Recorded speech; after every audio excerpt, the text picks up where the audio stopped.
Good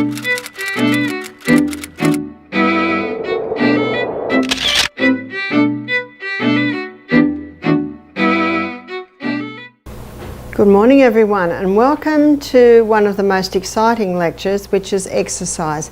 It's really hard to know what's the most important because everything is very important, and if you miss one out, it's almost like you've missed a piece out of the jigsaw.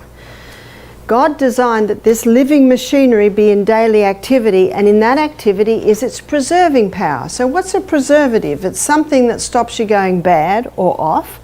And when I meet people in their latter years of life who are looking very good, I already know they must be exercising. And remember, muscle knows no age. Whether you're 9 or 90, you can have strong muscles. Earlier this week we talked about many ladies so unfortunate that are having vaginal prolapses, uterine prolapses, also bladder prolapses, and it is not necessary. And we also discussed how it's so unfortunate that the doctor sews mesh there because sometimes the mesh doesn't work and you've got all sorts of problems. The problem's not the mesh. Well, what is the problem? The problem is the lady doesn't realise that because she has not been exercising, her muscles are getting very, very weak, very, very soft, and the poor doctor goes in to stitch things up and he can't stitch it up. So he has to put some mesh in there. So please don't blame the mesh, and please don't blame the doctor. They're doing the best they can. So what's the problem? The problem is education. The problem is that people don't realise they've got to keep these bodies in good working order. You have a look at the intensive program that Olympian champions go through. Well, we're training for something more important than the Olympic Games. We're training for life. And we're training for those latter years of life that we should be enjoying. God meant for us to enjoy our life every minute of the day, not just when we're 9, but also in our latter years. So what does exercise have to contain for it to be a preservative? The most probably effective exercise that can be done today, and all the experts agree, is the high intensity interval training. And as the name implies, these are intervals of high intensity. So what's the high intensity? That's anything that will get the heart rate up, get your breathing increasing. We've been talking about those deep breaths where you breathe in 3,600 mils of air and breathe out 3,600 mils of waste instead of the 500 that you're doing as you sit here. So what do you do to get high intensity? You can run. Not everyone can run. I run up hills, that certainly gets it happening quickly. And how long do you do it for? The experts agree that 30 seconds is a good amount. Now if you think 30 seconds isn't long, try it when you're running for your life. When my body gets to 20, my body says that'll do. When I get to 25, my body says this is getting ridiculous. And when I get to 30, I almost feel I'm dying. That's what it's got to be. And remember, I'm running up hills. I don't quite get that workout running straight. And if you have big hills, sometimes all you need to do is walk up that hill. So what can you do if you can't run? Exercise bike. Exercise bike's handy because you're holding on to something and your legs are going, and you can make them go really fast and you can make them go slow. So recovery time can be probably about 90 seconds. Recovery time is an indication of your fitness. So if your recovery time at the moment is 3 or 4 minutes, that's perfectly fine, because as you go through this every day, you'll find your recovery time will get less and less. So your fitness is not dependent on how hard and fast you can go, but how long you take to recover. So you can exercise bike, push-ups. Not everyone can do push-ups, but I think everyone can do push-ups on the wall. Also rebounding. Now I have a little rebounder here, and I've got the Rolls Royce of rebounders here, which is a Bellican. And one of the reasons why it is so much better than many rebounders is because it's got rubber instead of springs. And you see, I hardly have to move. I'm hardly moving at all. And if someone cannot do much, this is all they have to do to start with, or they can just go like that. If they can't even do that, I think everyone can do this. And then, of course, as you go, you can do more and more. If you jog on the rebounder like this, you'll get high intensity quite quickly. We'll get back to the rebounder in a minute. So your high intensity is basically, it's got to be what works for you. And if you can't do much at first, if you can only do 7 seconds, that's perfectly fine. And I know I've heard people speak here this week how they're able to do more now than they could, how long have you been here, 5 days? And that's the beauty of exercise. It doesn't take long once you start. But of course, what you're also doing here at Living Springs Retreat is you're drinking adequate water, you're having minerals, you're having food that vitalizes you and nourishes you, you're going to bed early, so you're doing a whole lot of things which also influences your performance in exercise. Then it's done usually for a cycle, and this cycle can be anywhere from 3 to 6 cycles. Obviously, the more you do, the more effective it is. Doug McGuff, in his book Body by Science, he says all you need, if you get to do this, is 12 minutes a day. You do 6 of those, that's 12 minutes, that's not much at all. One man said to me, he said, "You don't understand, Barbara, I don't have 1 hour to do a 5k jog." I said, "Dave, you don't need an hour, you need 12 minutes. We're such a fast society that this is a very attractive form of exercise. You just got to find out what works for you. What I'm incredibly grateful to Doug McGuff for is he takes you inside the cell. This week we've gone here a few times, so we're going to go there again. The CBD of the body, the central business district of the human body, is the inside workings of the cell. The glucose goes in, it goes through a 20-step pathway called the glycolytic pathway, and that gives us 2 units of energy. The end result of the 20-step pathway is a chemical form of glucose called pyruvate. And pyruvate, as the chemical form of glucose, gets fed into the powerhouse. Now this little pathway is called the powerhouse because even though it's only an 8-step pathway, it delivers to us a very impressive 36 units of energy. The difference is oxygen. So this pathway is an aerobic pathway because it uses oxygen. This pathway is an anaerobic pathway because it does not use oxygen. It produces its energy by the process of fermentation. As we looked at this week on the high carbohydrate diet, releasing huge amounts of glucose into the body, you've still got a lot of glucose left over from going through the pathways. So now the liver specifically causes the glucose to be stored as glycogen. Looks like a little bunch of grapes almost, but they're little molecules of glucose and they're called glycogen. They're just waiting there to be used. And on your morning walk, when you start running out of fuel, because you're running up hills or you're running on the rebounder or you're on your exercise bike, the body starts plucking. It plucks a molecule of glucose, puts it through the pathways. When your body begins to require, it's already there. It's in your muscle cell. It's like in a prison in your muscle cell. It can only be used by your muscle cell. And as we looked at earlier this week, on this high carbohydrate diet, when the pathways are full, when the glycogen stores are full, then the liver causes the excess glucose to be stored as fat. Now what I want to show you this morning is I want to show you how exercise can reverse the whole process, which is good news. Good news for so many people in America today who are carrying too much weight. This is one of the best kept secrets in a very effective weight loss program or even weight maintenance program. So let's have a look at when a person is getting to the end of the first high intensity. They're getting to the end of their 30 seconds high intensity. 20-step speeds up. That's not a surprise. 8-step speeds up.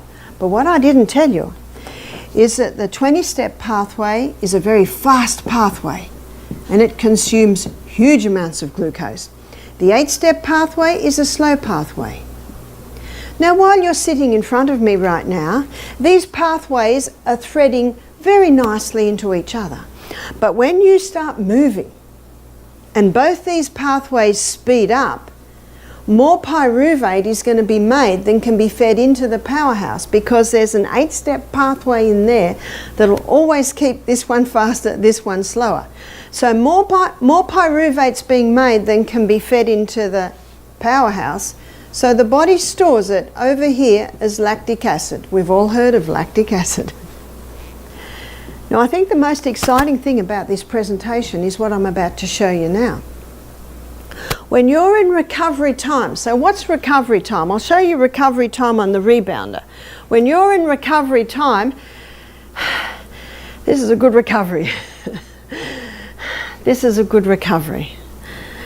Recovery, it's far better to do that than to just lean against a pole and breathe deeply. So if you're not on the rebound, your recovery time could be just twisting. It could be stretching a little bit. It could be stretching those legs a little bit. That's what I'll often do in recovery time, is stretching those legs a little bit. When you're in recovery time, remember, the most powerful recovery time is if you're doing something but much less. And I have to tell you, after 30 seconds high intensity, that's all you feel like doing.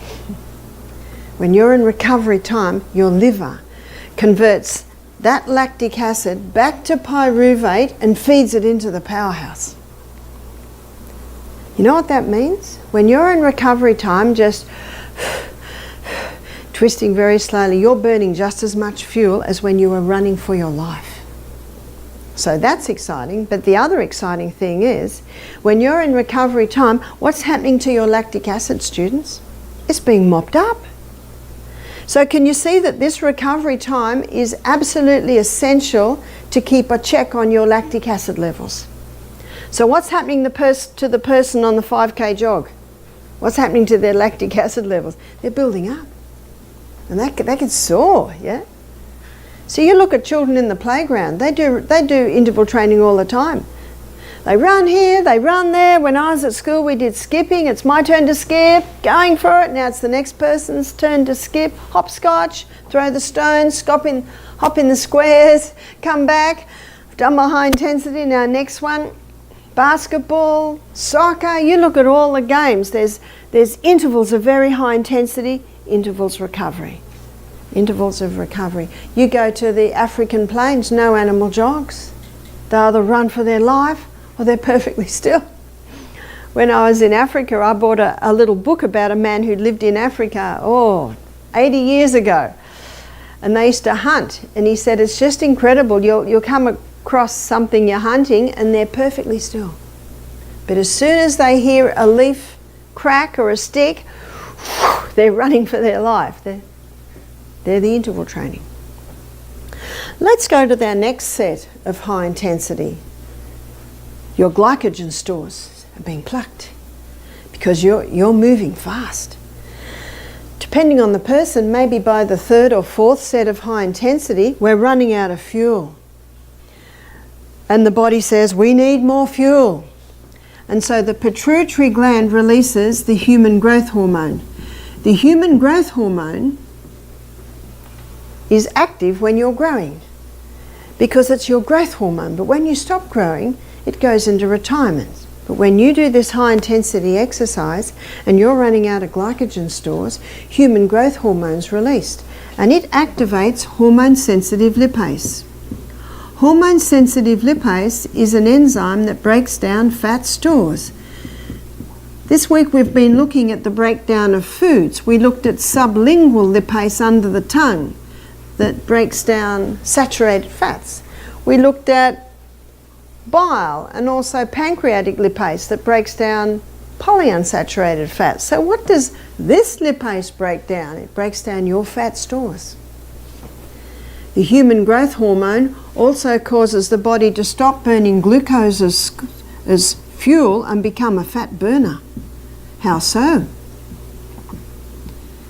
Do you remember we looked at how glucose burns at 4 calories per gram and fat burns at 9 calories per gram?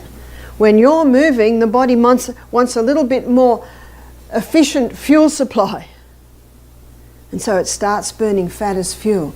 Because remember what a calorie is, it's a unit of energy. So when it's burning fat, it's giving more than twice the units of energy than glucose.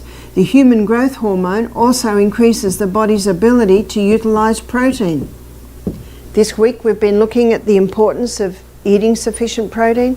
We've been looking at the importance of keeping your hydrochloric acid nice and strong by leaving ideally 5 or 6 hours between the meal, drinking adequate water between the meals, chewing your meals well, having your lightest meal at the end of the day.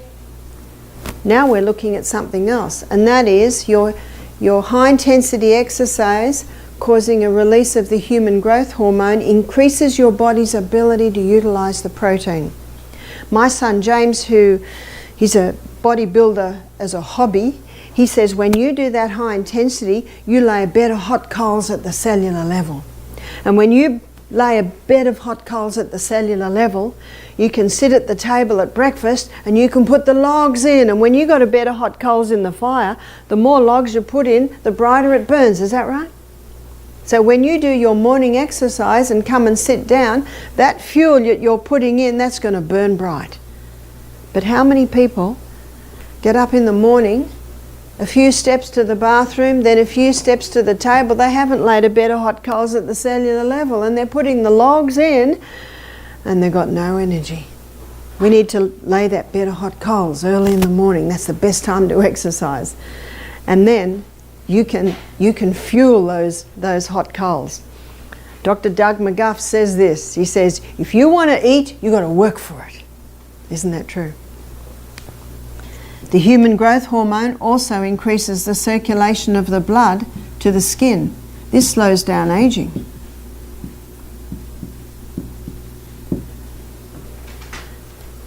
The movie stars pay $1,000 a week for the human growth hormone because their business is dependent on them looking good. And as you can see, this helps a person to look good, slows down aging. Well, I'm offering it to you cut price today. 12 minutes of high intensity exercise a day will cause a release of the human growth hormone, which will remain active for 24 hours. What a bargain. You see, the circulation of the blood to the skin means that your extremities will keep warm. And how many people today complain of cold feet, cold hands? When you exercise, and my friend Dr. Jonathan Gibbs, he told me this, he did a PhD on the effect of exercise on the cell. He said, Barbara, when you do this in the morning, you open a network of capillaries that equals the distance around planet Earth. I can hardly get my mind around that. That's getting that blood way out to the extremities, to the feet, to the hands. Increasing the circulation of the blood to the skin means that it slows down the aging, it slows down the wrinkling process. That's the good news. So this is all a result of doing this high intensity interval training. You just got to work out what works for you. So let me show you the effect of the rebounder, because the rebounder is, I would quote Albert Carter here, who's seen as an expert on rebounding, the most effective exercise that you can do. But I want to show you why. Now, Albert Carter, back in the 80s, he was a famous trampolinist. He got married, had children, and his wife and his children used to do a trampolining show. They'd go around doing trampoline tricks. And he noticed that his little girl, she was only 4, but he could hold her feet, her ankles, and she could do one-arm push-ups. She was very strong.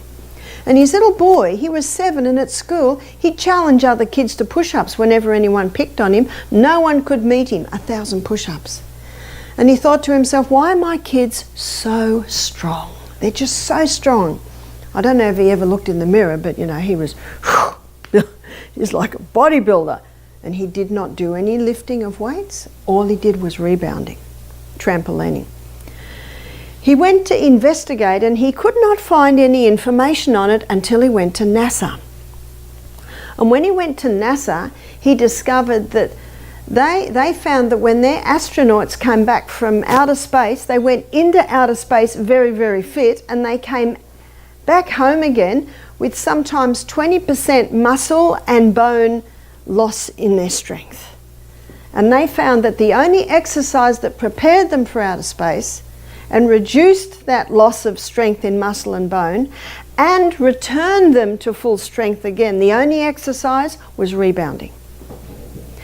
So what Albert Carter did, he wanted to know more. Don't you love it when someone wants to know why? Investigate. And he discovered there are 3 forces that come together when you rebound or trampoline. And one is defying gravity. It's actually the only way you can get strength is defying gravity. You have a look at little babies. Within a couple of weeks of being born, they're trying to push their head up. And then they're trying to sit up. And then you lay them on the floor and they're pushing their bodies up. And then when they start crawling, they start getting up on the table. And you put them in the cot and they start jumping. You know the old saying, jump for joy? It seems to be inside of a child to up, up. What are they defying when they're doing that? They're defying gravity. And that's the only way we can get strength. Isn't that how people get strong from push-ups? They're pushing against gravity. And that's why the astronauts, they were better prepared for outer space. Because what's in outer space? Well, what is there? Nothing in outer space is no gravity. So you're defying gravity. Every time you leap up, you're defying gravity. Also, acceleration is the other force. So when you're jumping on the rebounder, when you're going up, you're defying gravity and you're accelerating. But then you get to the tip and everything stops. Is that right? Then you experience deceleration.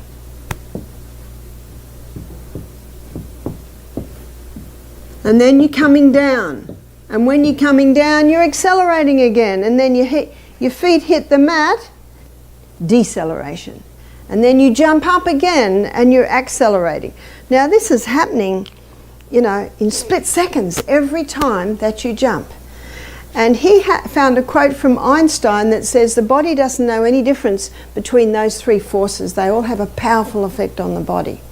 And these 3 forces affect every single cell in the body. So there is no other exercise that affects every single cell in the body than rebounding. Which means there is no part of your body that escapes the effect of rebounding. That's why if you're not used to it, you just start with in fact, this is what if you've never done rebounding, you just start like this. And then you start like this. And it feels so good. It's not long before you're going to want to leap. You put the kids on this. What do? And now you can do so much. See how you can do this with your legs? And you can twist your body. You twist your body, then your spine is getting it. And if you want to strengthen your triceps, you jump like this with your hands out. And if you want to strengthen your biceps, you put your thumbs down. So you can see that you can do strengthening exercises. Can you see just that little bit? And I exercise every morning, so it takes quite a bit for me to get my breath up, that I have got a little bit of breath up just from doing that. Just that little bit. Albert Carter says 3 minutes, 3 times a day. That's nothing. I maintain that if every office had one of these and everybody that worked in the office did 1 minute every hour, I think they'd find that work would be finished by about 3 in the afternoon. I think they would find that the productivity would immediately rise. Because when I say every single cell in the body, this is including the brain cells. So that's all very impressive. And that's why Albert Carter's children were so strong and all they did was rebound. Now if you get one of these rebounders and children visit, where are they? They're on this rebounder. They love jumping. One lady said to me that she had 3 foster children and they'd been through a very terrible experience, and she had a trampoline. She said they would just trampoline for hours on end. And she believes, and I agree with her, that helped them to cope with everything that they had been through. You see, the life of the flesh is in the blood. And anything that moves blood increases the strength and health of every single cell in the body. Your blood system has a pump, and whether we sit or stand or run, the heart beats. Is that right? When you wake up in the morning and you've been lying in bed all night, it's still beating. But when you start running, it starts beating fast. And the heart is a muscle, and it's just like any other muscle. The more you use it, the stronger it gets. My son Peter was training for a triathlon. He was running up and down the hills behind Brisbane.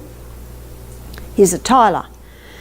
And he was dismantling a vanity unit in an old bathroom, and it was chipped and it slipped and it just hit his ankle. If he hadn't had a bone there, I think he would have just cut the foot off. And the blood hit the roof. And my son James was outside, and he said, "James, can you come here?" And apparently James said, "I'm on the phone, mate. I'm telling you this so that you know that it was a couple of minutes before James got in there." I think Peter said crisis or something. Now when James ran into this bathroom, blood was splattered all over the roof, all over the walls. You see, Peter had a resting heart rate of 51 beats per minute because he was running up and down hills. His heart was so strong and every beat was so powerful that it didn't have to beat much. Now if Peter's resting heart rate was 80 beats per minute, the blood wouldn't have hit the roof. The blood would have just gone boom, boom, boom. You see, this is not genetics. Your heart gets stronger the more you use it, and it pushes that blood, the life of the flesh, all through the body. Well, how does the blood get back? How does the blood get back up to the heart? You see, your venous system is coming back to your heart, but your arterial system is going away. Well, all around your blood capillary networks, this is venous and arterial, there are muscles. So when your heart pumps, there's a little bit of a reverberation all through, and that's why you can take your pulse and you can feel that bump there because of that. But it gets less and less. That's why people get varicose veins, not varicose arteries, because coming back, the force isn't as strong. But you have a second heart, and that is your calf muscle. Your calf muscle is your second heart, and your calf muscle pumps that blood back. And there is no other exercise that stimulates your calf muscle more than your rebounder. In fact, some people, when they start rebounding, they can't do it for too long because their calf muscles get really sore because the calf muscles aren't used to being worked like that. So if someone's got varicose veins, this is the best exercise for them because their heart muscle is pumping their venous system back. You have another network of capillaries through your body called the lymphatic system. Most people know about their blood system, but not their lymphatic system. Your lymphatic system is your vacuum cleaner system. What's a vacuum cleaner? It's something that vacuums or sucks up waste. Well, your lymphatic system, it sucks up and sweeps away waste from your tissues. And it's like a little network of capillaries too, but it doesn't have a muscular system around it, and it does not have a pump. So the only thing that activates your lymphatic system is movement. And these capillaries are like little canals, and they have gates all the way along them. And they're one-way gates, obviously, because we don't want the waste to go back. They're one-way gates, and they only open when we're moving. There's only one exercise that opens this lymphatic system incredibly effectively to the point where all your whole lymphatic system's opening, and that is the rebounder. So when you start rebounding, when you go up to your peak and you're just hitting your first deceleration, every gate opens. And when your feet hit the mat, every gate closes. And when you're up at the peak again, every gate opens. So you're going open, shut, open, shut, open, shut. So just picture that when you're rebounding. And this can be happening 100 times in a minute, especially if you start jogging on the rebounder. Another way to really get your heart rate up is to leap as high as you can. And you might say, Barbara, but I'm a little bit unstable on my feet. Well, you can buy these with frames, You can buy 2 side frames, or you can buy a front frame, or if you don't have a frame, you can put it near the veranda post. It's good to do it on the veranda because you're getting your fresh air, and your fresh air is very, very important when you're exercising. So it stimulates your lymphatic system. Now, if someone has very, very swollen legs, I think I told you about a lady that came with very swollen legs. I said to her, every hour, I just want you doing this.